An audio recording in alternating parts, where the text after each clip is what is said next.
अस्सलाम वालेकुम, welcome back, hope so you're all doing well. तो आज हम CS 606 के करंट पेपर को देखेंगे और आपको बताऊंगी कि करंट पेपर में एमसीक्यूज़ के हवाले से कौन-कौन से टॉपिक्स ज़्यादा इंपॉर्टेंट है और कौन-कौन से एमसीक्यूज़ आ रहे हैं और इसके अलावा जो है वो शॉर्ट और लॉन्ग क्वेश्चंस के लिए आपको कौन-कौन से टॉपिक्स प्रिपेयर करने हैं। तो वीडियो के एंड तक देखिएगा और चैनल को सब्सक्राइब कर लें अगर आपको ये वीडियो हेल्पफुल लगे तो। तो चलते हैं अपनी वीडियो की जानिब। अच्छा, इसमें सबसे पहली चीज़ है वाटर कंपाइलर। तो ये क्योंकि कंपाइलर कंस्ट्रक्शन का हम कोर्स पढ़ रहे हैं तो कंपाइलर की डेफिनेशन वो सीधी-सादी तो आपसे कभी भी नहीं पूछेंगे।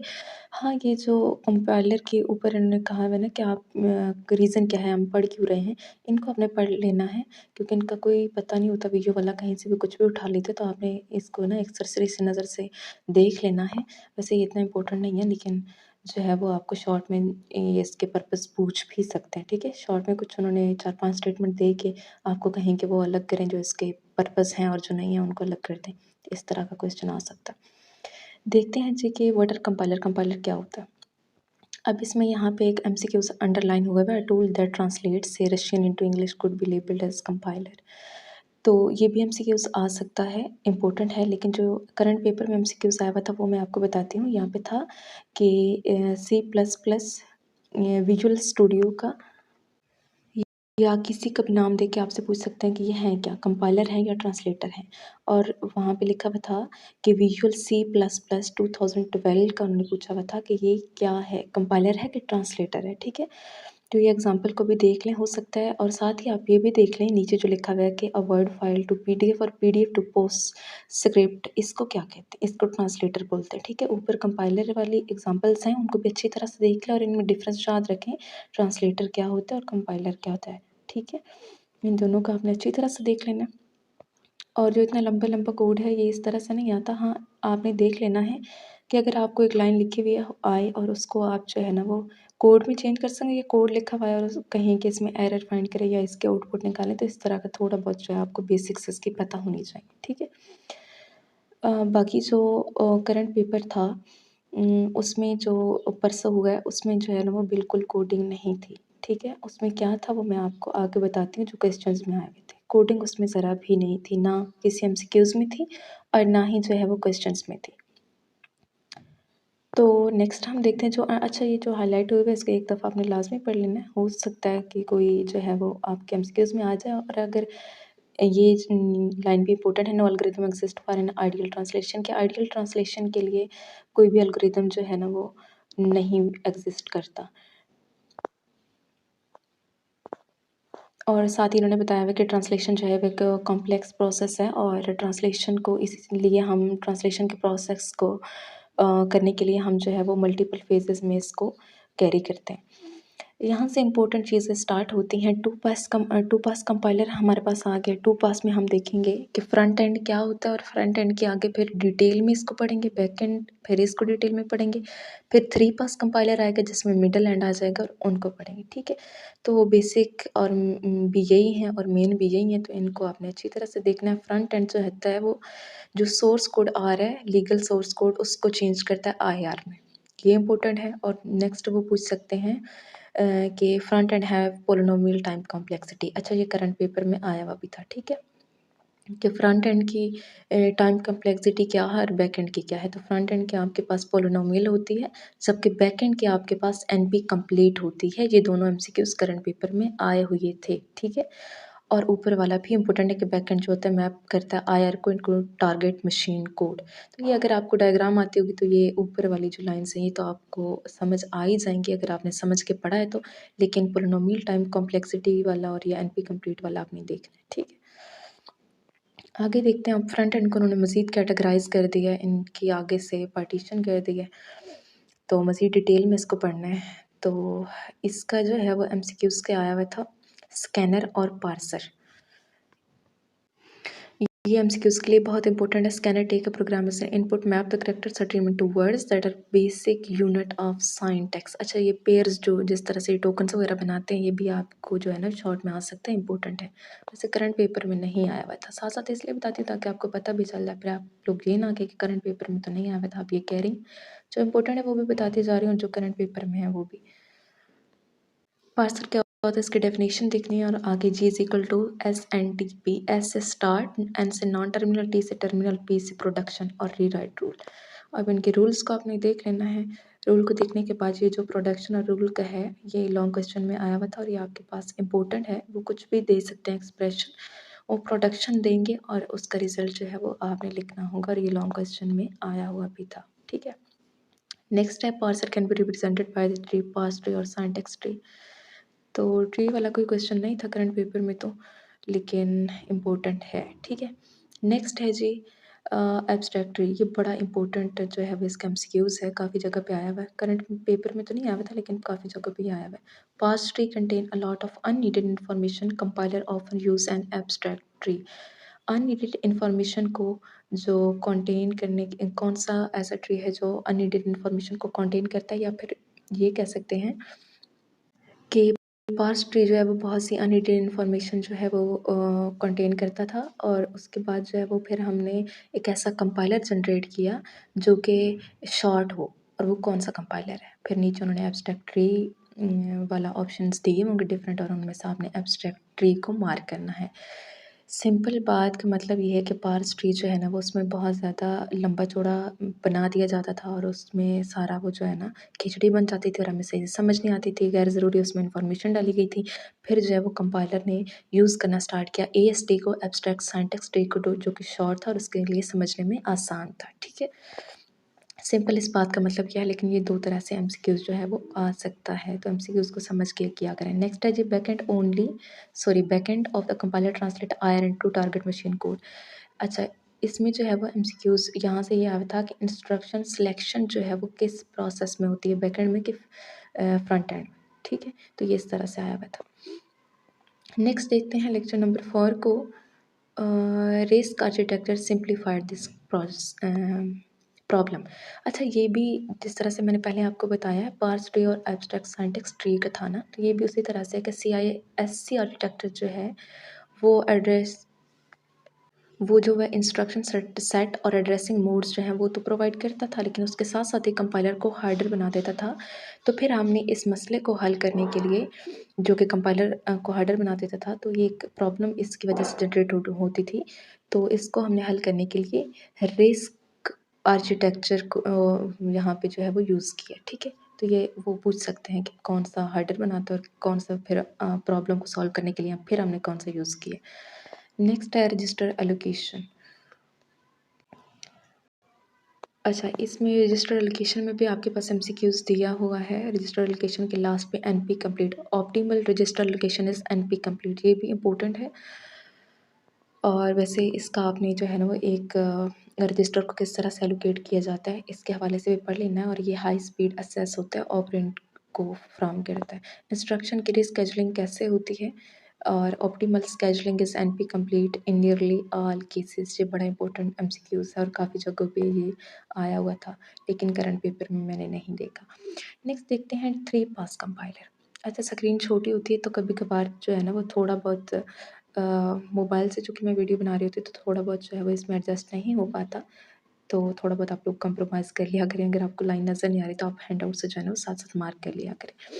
3 पास कंपाइलर को देखते हैं तो इंटरमीडिएट स्टेज होती है कोड को इम्प्रूव और ऑप्टिमाइज़ करने के लिए। अब सवाल तो ये बनता है ना कि, और वो ये पूछ भी सकते हैं, बड़ी इंपॉर्टेंट चीज़ है कि जब फ्रंट एंड और बैक एंड से सारा काम हो रहा था तो फिर हमें मिडल एंड लगाने की क्या ज़रूरत पड़ गई थी, ठीक है।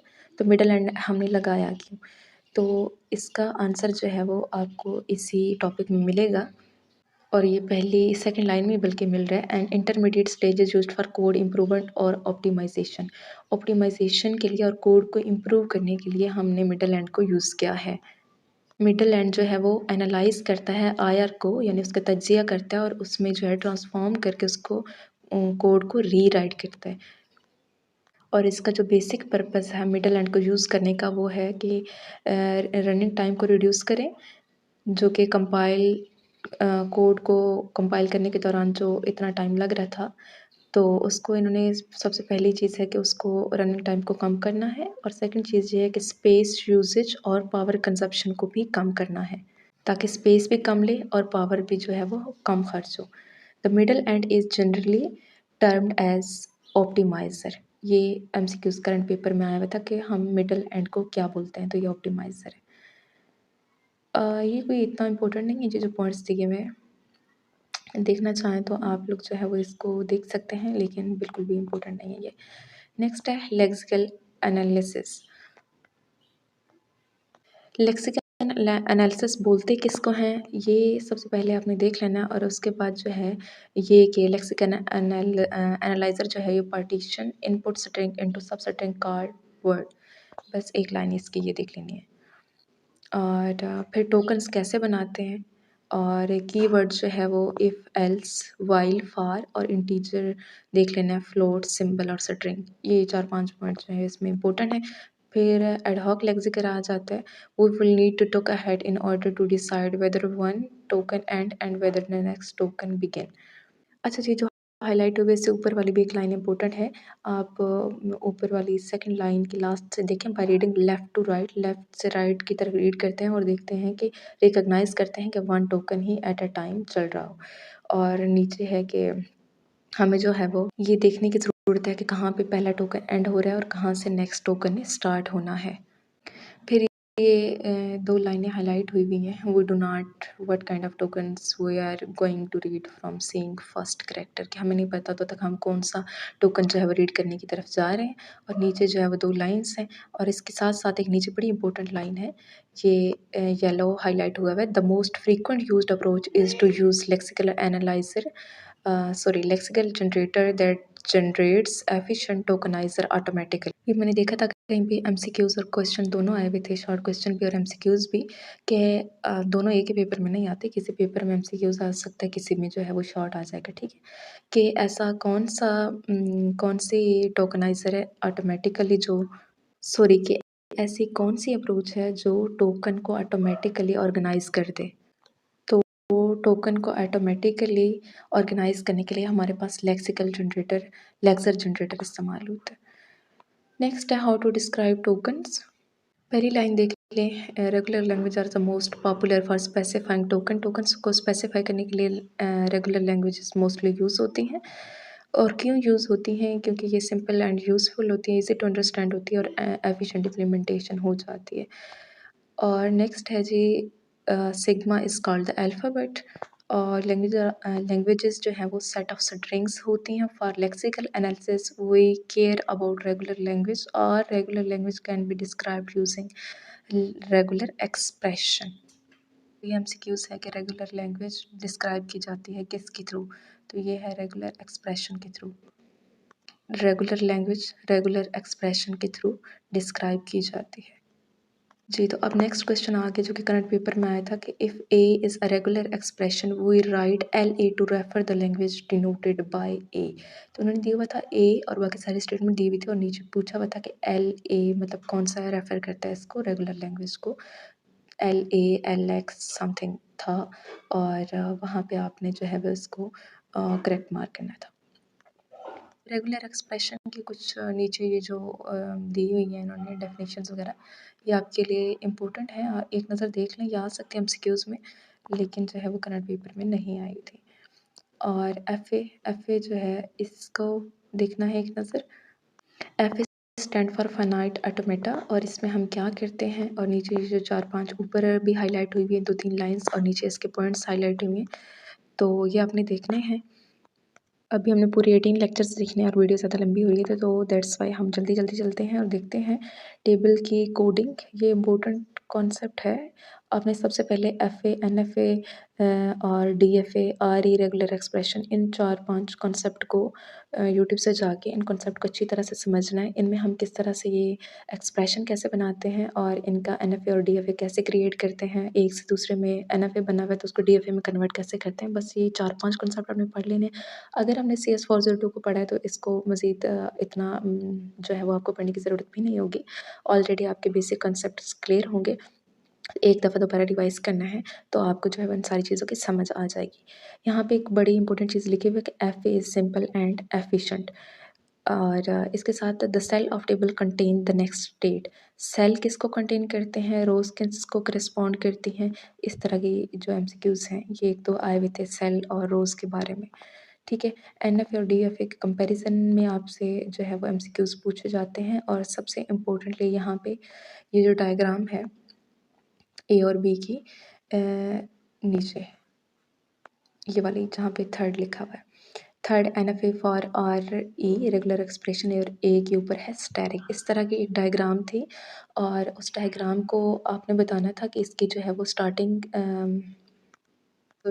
को हम इनिशियल कहते हैं ना ऑटोमेटा में, तो इनिशियल स्टेट कौन सी है और इसकी जो है वो एंड स्टेट कौन सी है, इसमें कितनी इसमें रेगुलर एक्सप्रेशन इसकी बना के दें, इसकी स्टेट्स कितनी हैं। ये 5 नंबर का क्वेश्चन था और इस तरह से हमने इसको जो है वो डायग्राम उन्होंने दी हुई थी, हमने डायग्राम नहीं बनानी थी, बस जस्ट वो चीज़ें बतानी थी टू द पॉइंट। ठीक है, 5 पॉइंट थे और 5 नंबर की थी।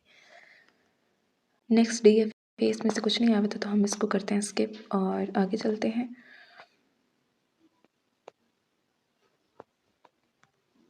ऐसा कौन सा एल्गोरिथम है जो कि डीएफए की स्टेट्स को मिनिमाइज़ करता, तो ये हॉपक्रॉफ्ट एल्गोरिथम है जो कि मिनिमाइज़ करता है डीएफए की स्टेट्स को। तो ये बहुत इंपॉर्टेंट एमसीक्यूज़ भी और क्वेश्चन भी आ सकता है। और एक और एल्गोरिथम भी था जो कि हम आगे जाके पढ़ेंगे। इसके साथ साथ है लेक्सिकल एनालाइज़र। लेक्सिकल एनालाइज़र का दूसरा नाम है स्कैनर और ये यूज़ होता है use the same mechanism but they have a multiple regular expression description for multiple tokens. ये इम्पोर्टेंट लाइन है और नीचे है जी lexical analyser return a sequence of matching token at an output and it always return the lowest matching error. और नीचे lexical analyser generator, two popular lexical analyser generators are flex and JLex. Current paper में flex का question आया था। Flex generate lexical analysis in सी और C++। MCQs was Flex generators. Flex generates lexical analysis in which language? C++, Java और Python etc. इसमें से correct है C और C++, इन दोनों में से कोई एक दिया हुआ था तो उसको मार्क करना था। C++ आई थिंक तो वहाँ पे उन्होंने दिया हुआ था। और C और C++ दोनों का टाइम भी दे सकते हैं क्योंकि जावा और वो सिंगल लिखी हुई है यहाँ पे C और C++। तो इस तरह के इन दोनों में से एमसीक्यूज़ जो है वो बन सकते हैं और शॉर्ट क्वेश्चन भी आ सकते हैं। Two popular lexical analysis generator और लॉन्ग नहीं आएगा। The simple of double percentage mark each section. Lecture number 10 में सारा कोड है, ये नहीं आएगा। नेक्स्ट है पार्सिंग, ये ऑलरेडी पढ़ चुके हैं। सिंटैक्टिक्स एनालिसिस है और सिमेंटिक और सिंटैक्टिक इन दोनों का डिफरेंस पता होना चाहिए और अगर कोई कोड आ जाए तो उसमें क्या एरर है इसको फाइंड करना आना चाहिए। नेक्स्ट ये सारा वही है जो हम पीछे पढ़ के आ रहे हैं। पेज 44 पे है एक concept grammar rules in similar form were first use in the description of Algol 60 programming language. The syntax of C++ and Java is derived heavily from Algol 60। और सेकंड ये भी है कि the notation was developed by John Backus and adapted by Peter Naur for the Algol 60 language report and thus term Backus Naur form. इसमें ये भी MCQs आ सकता है BNF stand for.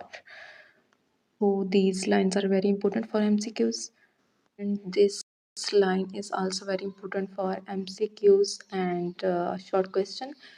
A process of rewrites is called a derivation and the process of discovering a derivation is called parsing. Parsing and derivation की एक ही line में दोनों की डेफिनेशन बताई गई है और आगे लिखा हुआ है कि ईच स्टेप पे हम नॉन टर्मिनल को जो है वो रिप्लेस करते हैं और किस तरह से रिप्लेस करते हैं, लेफ्ट मोस्ट और राइट मोस्ट। और एक इसमें इस तरह का एमसीक्यूज आया हुआ था कि एक उन्होंने पूछा हुआ था कि लेफ्ट मोस्ट में हम कहाँ पे रिप्लेस करते हैं। नॉन टर्मिनल के साथ, लेफ्ट मोस्ट में नॉन टर्मिनल के साथ करते हैं और राइट मोस्ट में जो है वो राइट मोस्ट में भी और जो लेफ्ट मोस्ट है इसमें भी, दोनों में हम जो है वो नॉन टर्मिनल के साथ रिप्लेस करते हैं।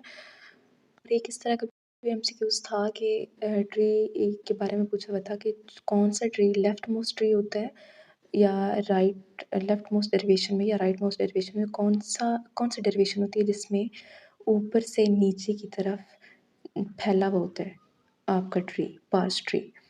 तो एक ये बताना था और इसके बाद जो है वो उन्होंने एक जगह पे इस तरह से एक वैल्यू दी हुई थी और पूछा हुआ था कि राइट मोस्ट डेरिवेशन में इसकी इक्वेशन कैसे बनेगी।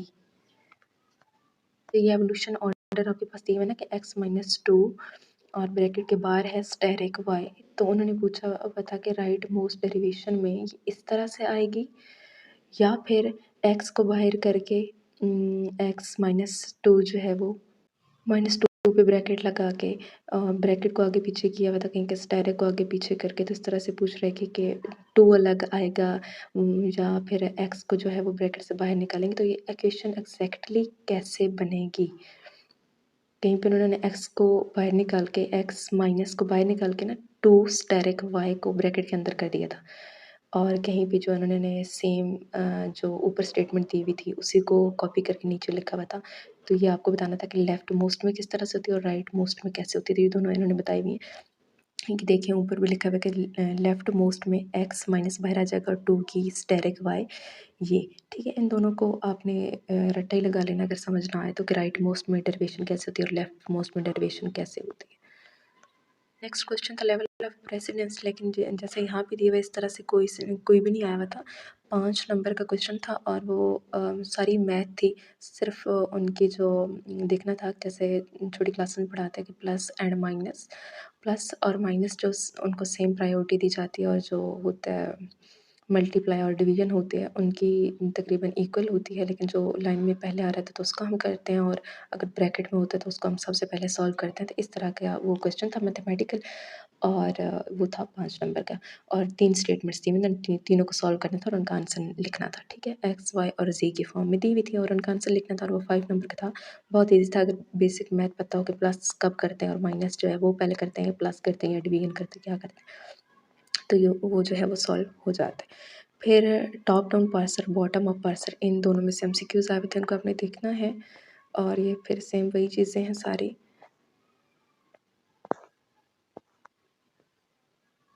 प्रिडिक्टिव पार्सिंग को एक दफ़ा देखना है और इसका follow and first find out करना आना चाहिए। LL1 प्रॉपर्टी से एमसीक्यूज थे। Next one LL1 parsing algorithm, that's very important topic. Page number 63 पे है और इसकी डेफिनेशन एंड आल्सो इसकी 3 पॉसिबिलिटीज़ ये इंपॉर्टेंट है। और LL1 टेबल किस तरह से कंस्ट्रक्ट करते हैं, कंस्ट्रक्शन टेबल कंस्ट्रक्शन के बारे में आपको पता होना चाहिए। बस इतना ही था इसमें। बस इनमें से 606 में इतना ही इम्पोर्टेंट था जो कि मैंने आपको बता दिया और इसमें करंट पेपर भी आपके साथ शेयर कर दी। तो अगर ये आपके लिए वीडियो हेल्पफुल है तो काइंडली लाइक कर दिया करें वीडियो को। इससे हमें पता चलता है कि आपको वीडियो जो है वो इससे कोई हेल्प मिल रही है। And also thanks for watching.